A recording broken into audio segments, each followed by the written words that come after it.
شہر حلال۔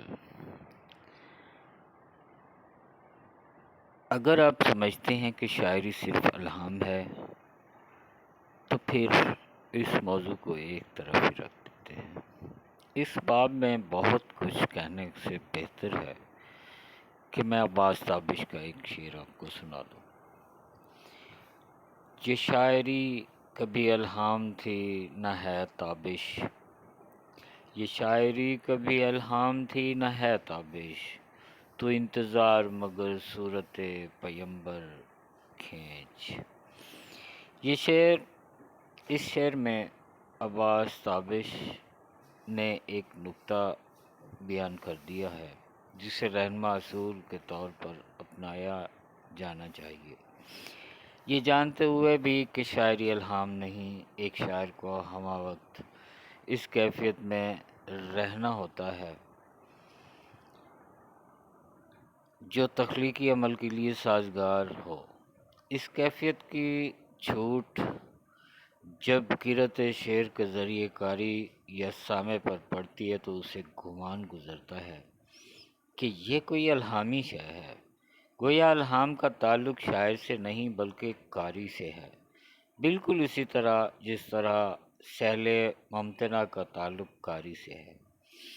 سلیم احمد نے بھی شعری الہام کے بارے میں کچھ ایسے ہی خیالات کا اظہار کیا ہے۔ ان کا کہنا ہے کہ ہماری شعری روایات میں بالقصد کے معنی معمول یعنی شاعر کا الہام کے لیے تیار ہو کر بیٹھنا ہے۔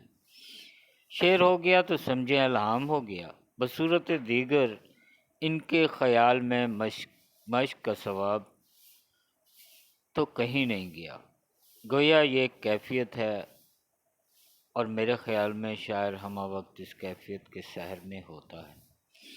اب یہ ضروری نہیں کہ ہر وقت شعر سرزد ہو جائے، شعر میں یہ الہامی کیفیت کچھ یوں ہی نہیں پیدا ہو جاتی بلکہ اس کے پیچھے شاعر کی برسوں کی ریاضت ہوتی ہے۔ امیر مینائی نے کہا، خشک سیروں تن شاعر کا لہو ہوتا ہے، خشک سیروں تن شاعر کا لہو ہوتا ہے، تب نظر آتی ہے ایک مصرع تر کی صورت۔ اس سے پہلے کہ ہم آگے بڑھیں اور فن شاعری پر گفتگو کریں، مناسب معلوم ہوتا ہے کہ ان مفروضوں پر بات کر لیں جو ابتدا ہی سے ہمارے ہاں پائے جاتے ہیں۔ اس حوالے سے ایک نکتے کی وضاحت بہت ضروری ہے۔ ناقدین اور مشاہیر نے شاعری کے بارے میں جن خیالات کا اظہار کیا ہے یا جن اصطلاحات سے کام لے کر اپنا نقطہ نظر بیان کیا تھا، یا تو ہم ان کے خیالات کی تعبیر اپنے انداز میں کی یا پھر ان اصطلاحات کے معین معنی کے بجائے اپنے قیاس سے کام لیتے ہوئے انہیں اپنی پسند کے معنی کا لبادہ پہنا دیا، جس کا نتیجہ یہ نکلا کہ کہنے والے نے کچھ اور کہا اور ہم کچھ اور سمجھے۔ اس طرح یہ مفروضے رائج ہوتے چلے گئے۔ اس کے علاوہ شاعرانہ بیانات بھی ہیں جو شاعری کے بارے میں ہمیں شعراء کے ہاں ملتے ہیں۔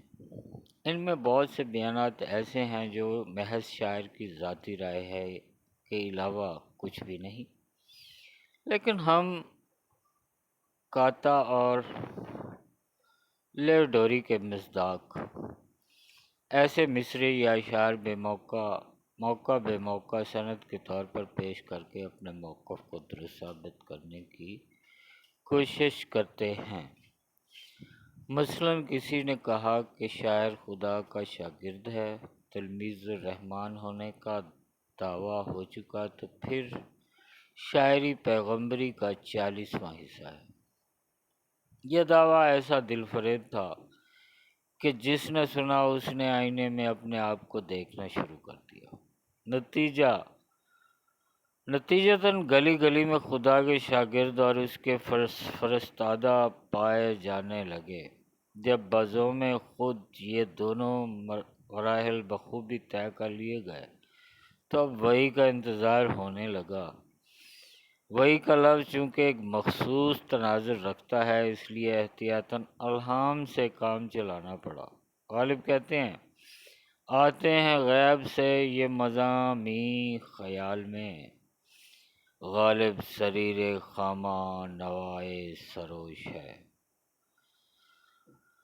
یہ صورتحال صرف اردو شاعری ہی سے مخصوص نہیں بلکہ یہ ایک عمومی رویہ ہے جو مغرب کے لکھاریوں میں بھی پایا جاتا ہے۔ چونکہ یہ مان لیا گیا کہ شاعری ایک الہامی چیز ہے، اس لیے یہ بھی طے کر لیا گیا کہ سیکھنے سکھانے کا عمل وقت کے ضیاع کے سوا کچھ نہیں، جلتی پہ تیل کا کام۔ اس طرح کے شاعرانہ بیانات نے کیا۔ شعر می گویم بعض کند و نبات، من ندانم فاعلات فاعلات، فریاد کی کوئی لے نہیں ہے، نالہ پابند نہیں نئے نہیں ہے۔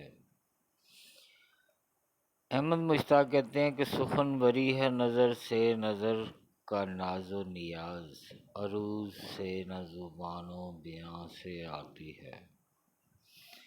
ایسے شاعرانہ بیانات کو اپنی خواہش کے مطابق معنی کا لبادہ پہنا کر پیش کرنے والوں کا مقصد محض بحث میں دوسروں کو پچھاڑنا ہوتا ہے، لیکن لوگوں کو اس رویے نے سہل پسندی کی راہ ہموار کی، جس کا نتیجہ یہ نکلا جو جانتے تھے ان کی تخفیف کی گئی اور جو نہیں جانتے تھے وہ استاد بن گئے۔ اب تو ایک ایسا طبقہ بھی پیدا ہو گیا جو سب کو روند کر آگے نکل جانا چاہتا ہے۔ احترام، مروت اور رواداری سارے کریے اٹھ گئے، اقدار پامال کر دی گئی۔ ایسا محسوس ہوتا ہے جیسے یہ شاعر نہیں جنگجو ہیں جو اقلیم سخن کو فتح کرنے نکلے ہیں۔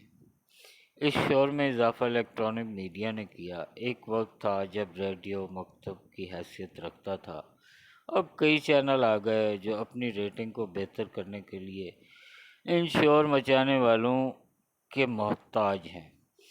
اس شور میں سنجیدہ اور مہذب آوازیں دب کر رہ گئیں۔ وہی محترم رہے شہر میں جو تفاوتوں میں لگے رہے، جنہیں پاس سے عزت حرف تھا وہ ریاضتوں میں لگے رہے۔ یہ ایک تجرباتی ویڈیو میں نے اپلوڈ کی ہے۔ اگر آپ کو پسند آئی ہو تو میرے چینل کو سبسکرائب کریں، بیل آئیکن کو پریس کریں اور آئندہ ویڈیو کے لیے کمنٹ سیکشن میں اپنی رائے لازمی دیں۔ میں آپ کی رائے کا منتظر رہوں گا۔ والسلام۔